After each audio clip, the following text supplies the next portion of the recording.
आज कई भारतीय अमेरिका, कनाडा, ऑस्ट्रेलिया, जर्मनी और दुनिया के अलग अलग हिस्सों में अपने हायर एजुकेशन की पढ़ाई पूरी करने के लिए जाते हैं। लेकिन आप में से कितने लोग जानते हैं कि 2500 साल पहले भारत में एक ऐसा विश्वविद्यालय था जहां छात्र चीन, कोरिया, जापान और कई अन्य देशों से आते थे। हाँ, मैं नालंदा विश्वविद्यालय के बारे में बात कर रहा था, जो दुनिया के सबसे पुराने विश्वविद्यालय में से एक है और ग्लोबल एजुकेशन एंड टेक्नोलॉजी का कल्चरल सेंटर था।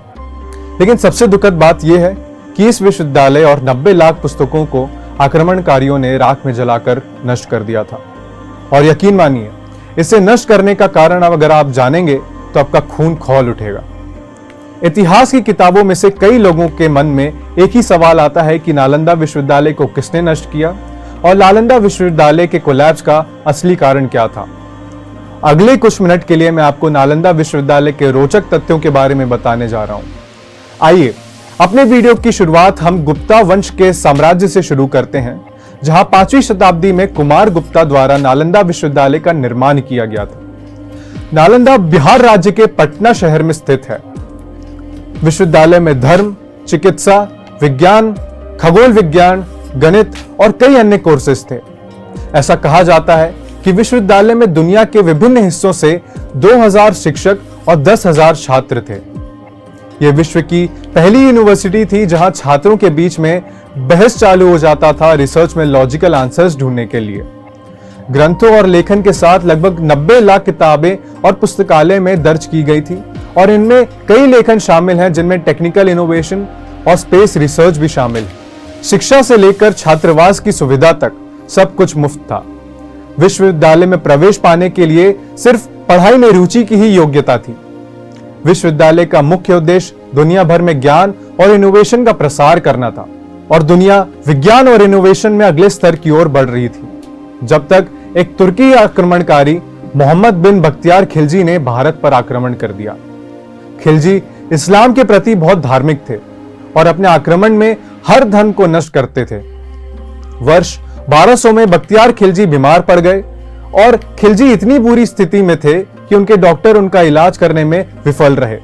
लेकिन किसी ने उन्हें इस बीमारी का इलाज करने के लिए सलाह दी कि इस बीमारी का इलाज सिर्फ नालंदा विश्वविद्यालय में ही मिल सकता है।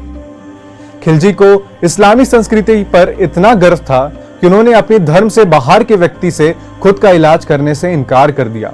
लेकिन उनकी स्वास्थ्य दिन ब दिन खराब होती जा रही थी और उनके पास राहुल श्रीभद्रा को आमंत्रित करने के अलावा कोई विकल्प नहीं था, जो आयुर्वेद के प्रोफेसर थे।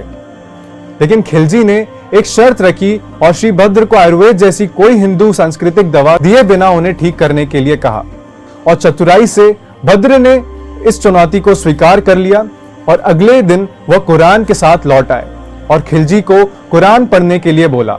भ्रमित खिलजी ने कुरान पढ़ना शुरू कर दिया और सभी को आश्चर्य हुआ कि वो बहुत अच्छी तरह से ठीक हो गया।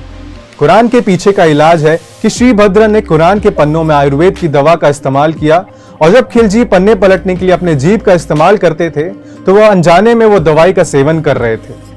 ठीक होने के बाद खिलजी को पता चला कि हिंदू विद्वान उनके धार्मिक विद्वानों की तुलना में बहुत अधिक सक्षम और बुद्धिमान थे।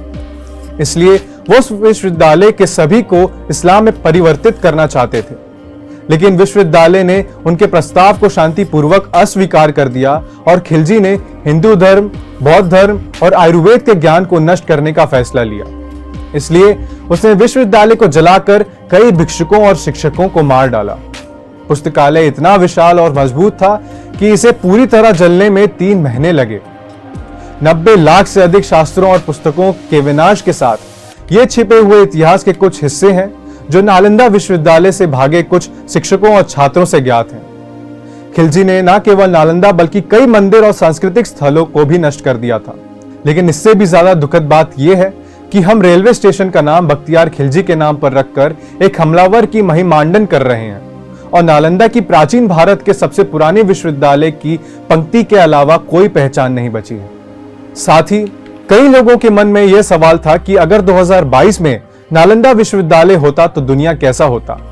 अगर आप इस विशेष विषय के लिए अलग से वीडियो चाहते हैं तो कृपया हमें कमेंट सेक्शन में जरूर बताएं। तो ये थी नालंदा यूनिवर्सिटी के ऊपर एक छोटी सी पेशकश। अगर आपको ये वीडियो पसंद आती है तो हमारे चैनल को सब्सक्राइब जरूर करें। मैं शुभम पांडे और आप देख रहे हैं योग अभियान टाइम्स।